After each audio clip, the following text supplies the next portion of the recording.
News poll reveals Americans are split on whether capitalism in the United States gives people like them a fair shot. 47% say yes, 42% say no way. This as the world's tax collectors are trying to find ways to divvy up tech giants billions. Amazon news out that Amazon is paying zero in federal income taxes for the second year in a row. For more on all of this, let's bring in the panel Democratic strategist John Summers. Beverly Hallberg's with us. She's with the Independent Women's Forum fellow, and she's a district media group leader. And also David Bonson's back with us as well. Beverly, let me start with you. The big mainstream news out of everything I just talked about was Amazon not paying any federal income taxes for 2 years in a row. How did they do it?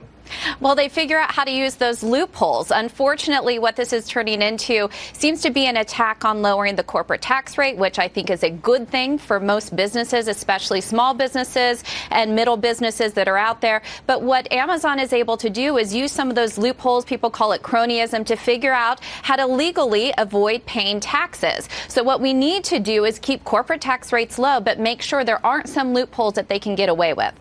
John, what's the Democratic narrative with all of this? When the Democrats hear that Amazon paid no federal income tax, do you just get real excited and start popping the champagne?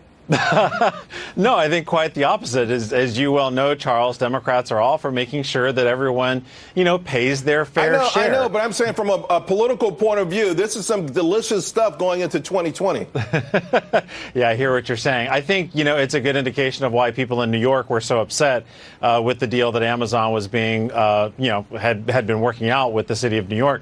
So I can see now, why people were so upset. I'm not surprised that things have gone south as quickly as they have. I think what we're seeing now is an example of elected officials listening to their constituents, and it'll be interesting to see if Amazon decides to come back to the table, although I don't think they will. Yeah, David, 2 years in a row, they hadn't paid any federal taxes. And, the narrative is that this is one of the richest companies in the world with the richest man in the world. How did they not pay federal income taxes? See, I really think it's important that those of us on the right who are opposed to cronyism, and we talked about it so much in the last segment I was on, but also those of us who defend a low corporate tax rate for everybody, get this right on the Amazon thing. I disagree with the earlier guest that there were all these loopholes as to the reason why they didn't pay taxes last year. The new tax bill got rid of all those loopholes. It left two that I wish it had gotten rid of. But that R&D credit and the low-income housing development credit, they're very difficult to get rid of politically. It's really a handout to big pharma on the R&D more than anything else. But those are the only two loopholes that were left. The reason it should be more of a concern to investors than it should be to taxpayers that Amazon didn't pay tax because they don't make real profits. Now, the fact of the matter is here that they did spend a lot of money last year as one-time capital expenditures, and thanks to President Trump's new tax bill, those were fully deductible last year, where in the past they would have had to amortize it over a long period of time. Right. I don't know why we would be upset about that. That was very stimulative for economic growth. But Beverly, people are going to say, okay, this is an example of how President Trump's tax cuts help rich businesses, but they're looking and saying, well, I didn't get the same break. Yeah, this is a narrative that Democrats are going to use. What I think is always interesting about bringing up Amazon, they haven't been talking about the subsidies that they did receive or are going to receive to move to Virginia. We saw that apparently Jeff Bezos just broke up with New York City on Valentine's Day. They're not going to be going to New York City, going to Queens there. But these subsidies that are going to Amazon, why don't people talk about that as much? I think that's extremely concerning. You shouldn't have to pay someone to come to your state and do business. But for whatever reason, it seems fine when it's in that vein, subsidies. But when you take a look at the taxes and what Amazon actually brings, they bring a lot of business. And John, they bring a lot of jobs. And we are talking about subsidizing the entire remaking of America, from airplane travel to what we eat. I mean, we're talking about a perhaps $100 trillion makeover that I guess essentially will be subsidized by the American taxpayer. It is a difficult thing, right? Because that's there aren't a lot of ways that cities can compete with one another. So they compete on education,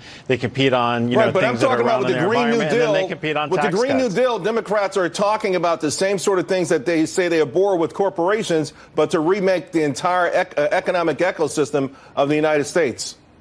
Well, the Green New Deal is a proposal that's out there. I think it's an ambitious proposal. It's one that, if the Senate's going to vote on it, I hope they go through the normal legislative process, have debates, committee hearings on it, and offer up amendments to make it better. Okay, David. Well, my final thought is just that it's very important that we be consistent in how we approach it. What we want is economic growth, and we don't have to have crony deals to do it. And there's two things that happened today that have Amazon in the news. This thing with New York and Virginia, I completely agree with Beverly. It was cronyism, should not happen. And that was Amazon trying to take taxpayer money. However, them paying little or no tax on the federal rate is simply a byproduct of the tax code. Simplify the entire tax code, let everyone pay their share. But in this particular case, Amazon didn't have profits. That's the reason. All right. Hey, John, David, Beverly, thank you all very much. Thank you.